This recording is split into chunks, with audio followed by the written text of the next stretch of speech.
সুপ্রিয় দর্শক, আসসালামু আলাইকুম। আপনাদের সবাইকে স্বাগত জানাচ্ছি এখনকার আলোচনায়। আপনাদের সঙ্গে আছি আমি সিরাজুল ইসলাম। দর্শক, খুবই গুরুত্বপূর্ণ অন্তত দুটি খবর আছে। একটি খবর হচ্ছে, গতকাল সিরিয়ায় তুরস্কের অবস্থানে ইসরায়েল হামলা চালানোর পর তুরস্ক অনেকটা চুপ হয়ে গিয়েছিল বলে আমরা ভাবছিলাম, কিন্তু এখনকার খবর হচ্ছে তুরস্ক পরিকল্পনা করছে তারা S-400 ক্ষেপণাস্ত্র প্রতিরক্ষা ব্যবস্থা দিয়ে ইসরায়েলের যুদ্ধ বিমানে আঘাত করবে। ইসরায়েল সুস্পষ্ট করে বলেছে, যাই হোক তাই হোক, সিরিয়ায় তুরস্কের কোনো বিমান উপস্থিতি অর্থাৎ সিরিয়ায় তুর্কি বিমান বাহিনীর উপস্থিতি কোনোভাবেই মেনে নেবে না। সিরিয়ায় তুর্কি বাহিনীর উপস্থিতি মেনে নেয়া না নেয়ার কে ইসরায়েল, সে প্রশ্ন কিন্তু থেকে যাচ্ছে।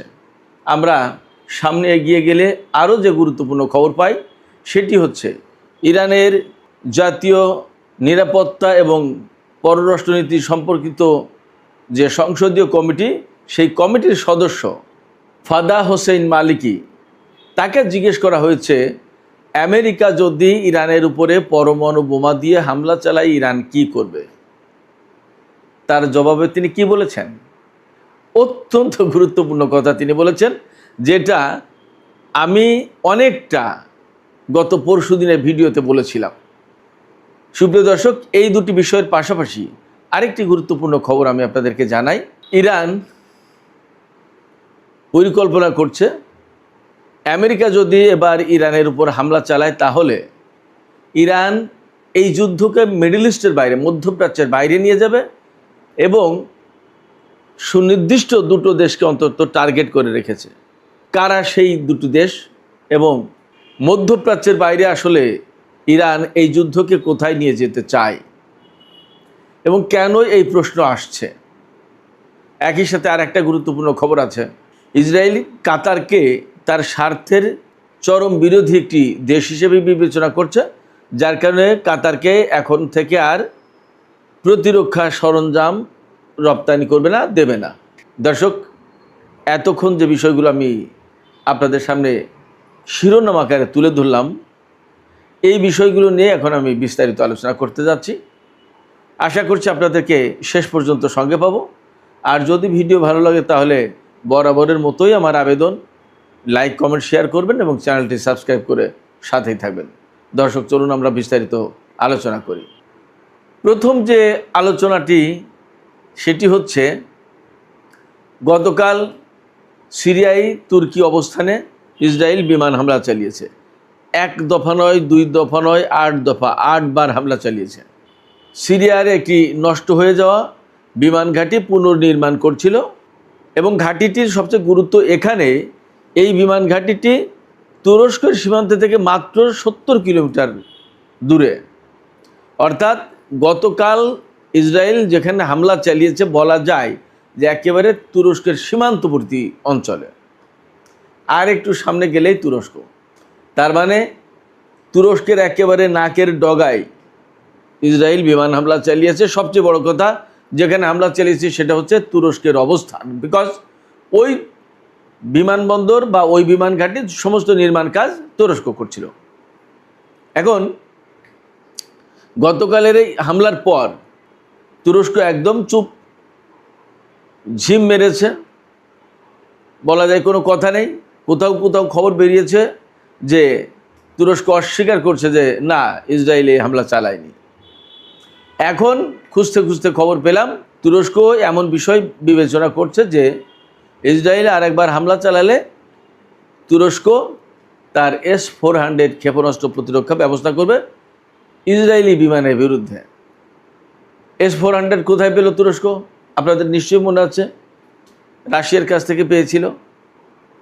আগের বার ডোনাল্ড ট্রাম্প যখন ক্ষমতায়, তখন তুরস্ক F-35 যুদ্ধ বিমানের জন্য আমেরিকার সাথে বহুদিন দরবার করেছে, তার ওই বিমান কেনার জন্য টাকাও দিয়ে আসছে প্রচুর পরিমাণে, কিন্তু আমেরিকা দেয়নি। তখন তুরস্ক অনেকটা রাগ করে বা আমেরিকাকে চাপে ফেলানোর জন্য রাশিয়ার কাছ থেকে S-400 কিনেছিল। রাশিয়ার কাছ থেকে S-400 ক্ষেপণাস্ত্র প্রতিরক্ষা ব্যবস্থা কেনার পর আমেরিকার সাথে তুরস্কের সম্পর্ক কিন্তু আরও খারাপ হয়েছিল। সময়ের পরিক্রমে সেটা আস্তে আস্তে কিছুটা ঠিক হয়েছে। সবচেয়ে বড় কথা, তুরস্ক তো নেটো জোটের একটা গুরুত্বপূর্ণ সদস্য। আমেরিকার পরেই নেটো জোটে তুরস্কের সবচেয়ে বেশি সেনা। এখন S-400 বিক্রি করে দিতে বলে আমেরিকা। মার্কিন প্রেসিডেন্ট ট্রাম্প বলেছেন তুরস্কের প্রেসিডেন্ট রজব তাইয়িপ এরদোগানকে যে আপনারা যদি F-35 যুদ্ধবিমান নিতে চান তাহলে S-400 বিক্রি করে দিতে হবে অথবা রাশিয়াকে ফেরত দিতে হবে। আমি নিশ্চিত এটা প্রেসিডেন্ট ডোনাল্ড ট্রাম্পের একটা কৌশলী বক্তব্য।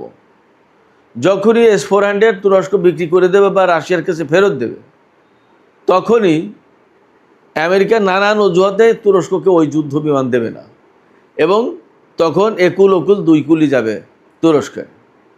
যাই হোক, এই S-400 ক্ষেপণাস্ত্র প্রতিরক্ষা ব্যবস্থা বলা হয় বিশ্বের যে কোনো স্টেলথ যুদ্ধ বিমানের জন্য ঘাতক, মারাত্মক। এটাকে একেবারে প্রাণঘাতী অস্ত্র বলা হয় যুদ্ধ বিমানের জন্য। বলা হয় যে বিশ্বে এমন কোনো যুদ্ধ বিমান নেই যা S-400 এর রাডার সিস্টেমকে এড়িয়ে যেতে পারে। যদি তাই হয় তাহলে ইসরায়েলের কোনো বিমান S-400 ফাঁকি দিতে পারবে না। আর S-400কে যদি ফাঁকি দেওয়া সম্ভব না হয় তাহলে সিরিয়াতে ইসরায়েল হামলা চালাতে গেলে তুরস্ক সেই বিমানগুলো শুট ডাউন করতে পারে S-400 ব্যবহার করে। এখন S-400 আর কখন ব্যবহার করবে, কবে ব্যবহার করবে, কিভাবে ব্যবহার করবে, এই প্রশ্ন কিন্তু আসছে। এর জবাব হচ্ছে ইসরায়েল নিজেই বলেছে যে তারা কোনো মতেই সিরিয়াতে তুরস্কের অবস্থান মেনে নেবে না, বিশেষ করে বিমান বাহিনী। এমনকি সেটা যদি তুর্কি বাহিনী না হয়ে সিরিয়ারও কোনো বিমান বাহিনী হয় তাও মেনে নেবে না। ইসরায়েলের প্রধানমন্ত্রী বেনিয়ামিন নেতানিয়াহু একদম সুস্পষ্ট করে বলেছে যে তাদের হাতে MiG-29 থাকুক আর তুরস্কের হাতে F-16 থাকুক, যাই থাকুক না কেন,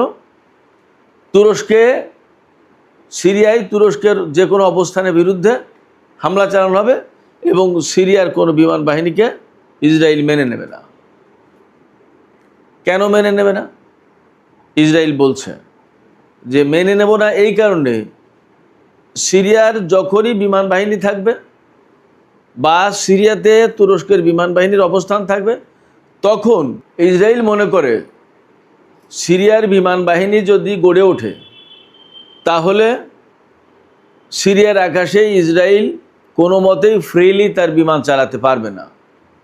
আর তুরস্ক যদি সেখানে বিমান বাহিনী মোতায়েন করে তাহলে একই সমস্যা তার। অতএব সিরিয়ার আকাশ বিমান মুক্ত করার জন্য ইসরায়েল সিরিয়ার বিমান বাহিনীর উপরে অথবা তুরস্কের অবস্থানে বা তুরস্কের বিমান বাহিনীর উপর হামলা চালাবে, তাতে যাই ঘটুক। ব্যাপারটা এরকম। অর্থাৎ সিরিয়া যতই স্বাধীন সার্বভৌম দেশ হোক তাতে ইসরায়েলের কিছু আসে যায় না। ইসরায়েলের জন্য তার আকাশ মুক্ত থাকতে হবে, এটা হলো ইসরায়েলের কথা। এখন এই জায়গায় তুরস্ক কি করবে, সিরিয়া কি করবে, তাদের ব্যাপার, তারা বুঝুক। বাট ইসরায়েলের প্রত্যাশা হচ্ছে এই। যদিও ইসরায়েলের যে প্রত্যাশা, এটা কোনো স্বাভাবিক রাষ্ট্রের কথা হতে পারে না। একটা স্বাধীন সার্বভৌম দেশের উপরে আর একটা দেশ বা আর একটা শক্তি এইভাবে ইচ্ছামতো বিমান চালাবে, যা খুশি তাই করবে, এটা হতে পারে না। এটা কোনো সভ্য রাষ্ট্রের, কোনো সভ্য ব্যক্তির বক্তব্য হতে পারে না। বাট ইসরায়েল তাই করছে, তাই বলছে।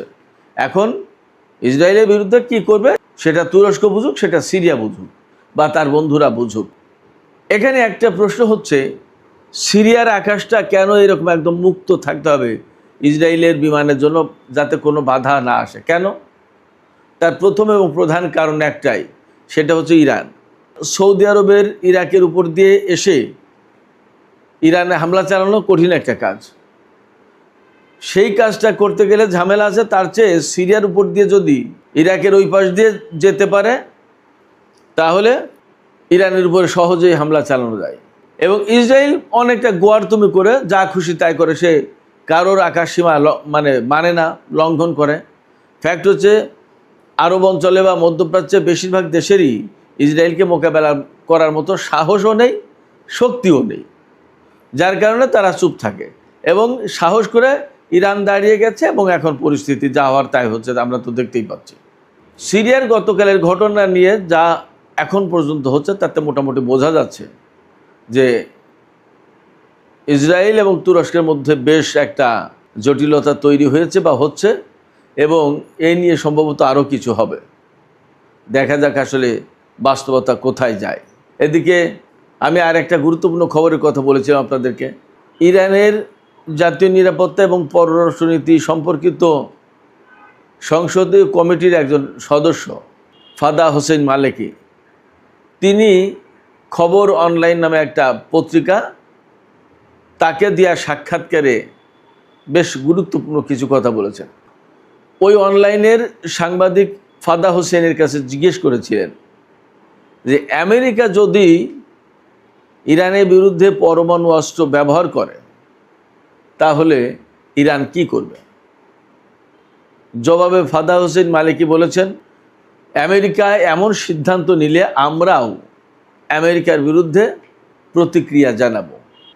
তিনি বলেছেন, তারা যে ধরনের অস্ত্র দিয়ে হামলা করবে আমাদের প্রতিক্রিয়াও সে ধরনের হবে। তখন সাংবাদিক আরেকবার জিজ্ঞেস করেছেন, তাহলে কি আপনারা আমেরিকার বিরুদ্ধে পরমাণু অস্ত্র ব্যবহার করবেন? তখন ফাদা হোসেন মালিকি বলেছেন যে আমেরিকা যে ধরনের অস্ত্র ব্যবহার করবে ইরানের প্রতিক্রিয়াও তার সঙ্গে সামঞ্জস্যপূর্ণ হবে। এখন আপনারা এর থেকে যা বুঝে নিতে পারেন। আপনারা যদি মনে করেন যে ইরান পরমাণু অস্ত্র ব্যবহার করবে, আপনারা মনে করতেই পারেন। আপনারা যদি মনে করেন যে না, পরমাণু অস্ত্র ব্যবহার করবে না, হয়তো এমন অস্ত্র ব্যবহার করবে যেটা পরমাণুর সমান, হাইড্রোজেন বোমা, তাহলে তা ভাবতে পারেন। বা আমি যে প্রায় মাঝে মাঝে বলি যে ইরানের কাছে এমন ক্ষেপণাস্ত্র ব্যবস্থা আছে যে ক্ষেপণাস্ত্র মারলে একটা শহরের সমস্ত ইলেকট্রনিক ডিভাইস 1 থেকে 1.5-2 মিনিটের ভেতরে নষ্ট হয়ে যাবে। তো একটা শহরের ইলেকট্রনিক ডিভাইস যদি নষ্ট হয়ে যায় তাহলে তো সেই শহরে একদম মুহূর্তের ভিতরে পঙ্গু হয়ে যাবে। তাহলে তো তার আর কিছু করার থাকে না, তার বিরুদ্ধে আর যুদ্ধের প্রয়োজন আছে। এরকম নানা রকম জল্পনা আছে। তবে ফাদা হোসেন মালিকির যে বক্তব্য তাতে বোঝা যাচ্ছে, তিনি যে ইঙ্গিত দিয়েছেন তাতে ইরানের জবাব সমপর্যায়ের জবাব হবে, অর্থাৎ পরমাণু অস্ত্র ব্যবহার হতে পারে। ইরান এই ব্যাপারে যথেষ্ট সতর্ক সচেতন আছে, এবং পরমাণু অস্ত্র ব্যবহার হলে ইরান তার জবাবে কি করবে সেই বিষয়টাও তাদের একদম পরিষ্কার সিদ্ধান্ত আছে। এদিকে আমেরিকার বিরুদ্ধে ইরান দীর্ঘমেয়াদী যুদ্ধের প্রস্তুতি নিচ্ছে। ইরান মনে করছে ডোনাল্ড ট্রাম্পের মেয়াদ অন্তত আরও 2.5 বছর আছে। এই 2.5 বছরের ভেতরে ডোনাল্ড ট্রাম্প ক্ষমতা থেকে যাচ্ছে না, আর সে হয়তো যুদ্ধও শেষ করবে না। এই যুদ্ধ যদি শেষ না করে তাহলে পরবর্তী প্রেসিডেন্টের উপরে এই যুদ্ধ শেষ করার দায়িত্ব গিয়ে পড়বে। তার মানে ডোনাল্ড ট্রাম্প এই যুদ্ধকে একটা দীর্ঘমেয়াদী যুদ্ধে রূপান্তরিত যদি করে বা করতে পারে তাহলে ইরান কি করবে। ইরান সেই জায়গায় বলছে যে তারাও এই দীর্ঘমেয়াদী যুদ্ধের একটা প্রস্তুতি নিচ্ছে। অবশ্যই ইরানের কৌশল এখানে ভিন্ন। ইরান আরও কয়েকদিন আগে থেকেই বলছে যে আমরা আগে ডিফেন্সিভ ছিলাম, এখন আমরা অফেন্সিভ হব। অর্থাৎ আগে আমরা নিজেদেরকে রক্ষার চেষ্টা করেছি, এখন আমরা আক্রমণ করব শত্রুপক্ষকে। সেক্ষেত্রে আমেরিকা যুদ্ধ যতই দীর্ঘমেয়াদী করে টেনে নিয়ে যাওয়ার চেষ্টা করুক, ইরান কিন্তু এখন আক্রমণের মাত্রা বাড়াবে আমেরিকার উপরে। এবং আমেরিকার উপরে যখনই আক্রমণের মাত্রা বেড়ে যাচ্ছে তখন আমেরিকা এই অঞ্চলে থাকবে কি থাকবে না, যুদ্ধ চালাবে কি চালাবে না, তাদের ক্ষয়ক্ষতির মাত্রা কি পর্যায়ে থাকবে, এই সমস্ত অনেক কিছু ভাবতে বাধ্য হবে। হয়তো তখন আমেরিকা এই অঞ্চল ছেড়ে চলেও যেতে পারে। ইরানের টার্গেট এইটা। সেই জন্য ইরান বলছে যে আমরা দীর্ঘমেয়াদী যুদ্ধের প্রস্তুতি নিচ্ছি। তবে ইরানের যে টার্গেট এখন সেটা হচ্ছে যে আমেরিকার বিরুদ্ধে আক্রমণাত্মক যুদ্ধ শুরু করা, এবং আক্রমণাত্মক যুদ্ধের মাধ্যমে আমেরিকার উপরে চাপ সৃষ্টি করা যাবে এবং সেখান থেকে তারা যুদ্ধ শেষ করতে বাধ্য হবে, আর হরমুজ পণ্ডিত খোলা হবেই না। ইরানের একজন কমান্ডার, তিনি হচ্ছেন ব্রিগেডিয়ার জেনারেল নাগদি। ব্রিগেডিয়ার জেনারেল নাগদি বলেছেন যে আমরা একজন ট্যাক্সি ড্রাইভারের কথা যতটুকু বিশ্বাস করি বা যতটুকু আস্থা রাখি, ডোনাল্ড ট্রাম্পের কথায় আমরা ততটুকু আস্থাও রাখি না। তার কারণ হচ্ছে ডোনাল্ড ট্রাম্প কখন কি বলেন এবং সেই কথা 24 ঘন্টা পরে থাকবে কি না, কিংবা আগামী 2 দিন পরে কি হবে, এর কোনো প্ল্যান পরিকল্পনা, কোনো ব্যাপারে কোনো ধারণা নেই। ডোনাল্ড ট্রাম্পের ধারণা রাখে না, ধারণা করে কথাও বলে না। ফলে সে কখন কি বলছে, কখন কি হচ্ছে তার কোনো ঠিক ঠিকানা নেই। সেই জন্য তার উপর আমরা কোনো আস্থা রাখি না।